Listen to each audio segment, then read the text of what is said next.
Students మనం ఎంసెట్ కి neat కి పనికొచ్చేట్టుగా ఒక చిన్న ప్రాబ్లం చూద్దాం. కేర్ఫుల్ గా చూడండి. A person can throw a stone vertically through a height small h. అంటే ఒక పర్సన్ నిటారుగా ఒక రాయిని స్మాల్ హెచ్ ఎత్తు వరకు విసరగలడు.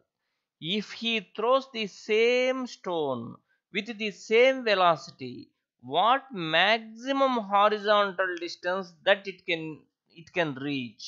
అంటే అదే పర్సన్ దాన్ని ఇలా హారిజాంటల్ గా విసరగలిగితే ఎంత మ్యాక్సిమం విసరగలడో చెప్పమంటున్నాడు. ఫస్ట్ మనం ఏం చేద్దామంటే, ఇది గ్రౌండ్. అతను ఏం చేశాడంటే ఏ దగ్గర నిల్చొని ఆ స్టోన్ ఇలా పైకి విసిరేసాడు అనమాట యూ వెలాసిటీతో. అది మ్యాక్సిమం హైట్ పాయింట్ బిని రీచ్ అయింది. ఆ మ్యాక్సిమం హైట్ ఎంత అంటే H is equal to u square by 2g. That is equation number 1. ఈ ఫార్ములా మీకు తెలుసు. ఇప్పుడు హారిజాంటల్ రేంజ్ అంటే ఏంటి? ఇలా ప్రక్కకు విసిరేస్తే అది పెరాబోలిక్ పాత్లో వెళ్ళి నేల మీద పడుతుంది కదా. ప్రొజెక్ట్ చేసింది ఓ దగ్గర నుంచి కదా, నేల మీద పడింది ఏ దగ్గర కదా. ఈ ఓఏ ఉంది చూసారా, ఇది హారిజాంటల్ రేంజ్. అంటే అది మ్యాక్సిమం ఎంతో చెప్పమంటున్నాడు. మరి హారిజాంటల్ రేంజ్కి formula R is equal to u square sine 2θ by g. ఇది రేంజ్కి formula.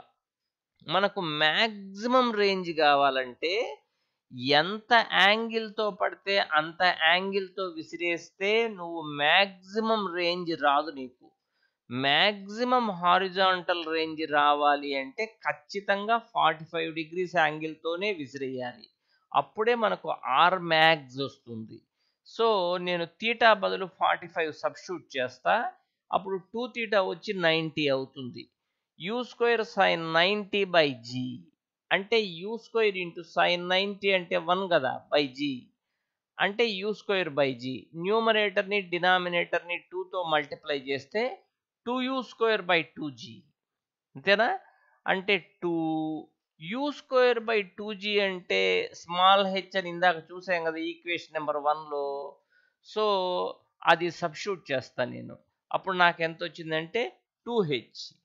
Are max is equal to 2h అని వచ్చింది. అంటే దీని అర్థం ఏంటంటే, ఏదైనా ఒక పర్సన్ ఒక రాయిని నిటారుగా 10 మీటర్లు విసిరేయగలిగితే అలా హారిజాంటల్గా అతను 20 మీటర్లు విసిరేయగలడు.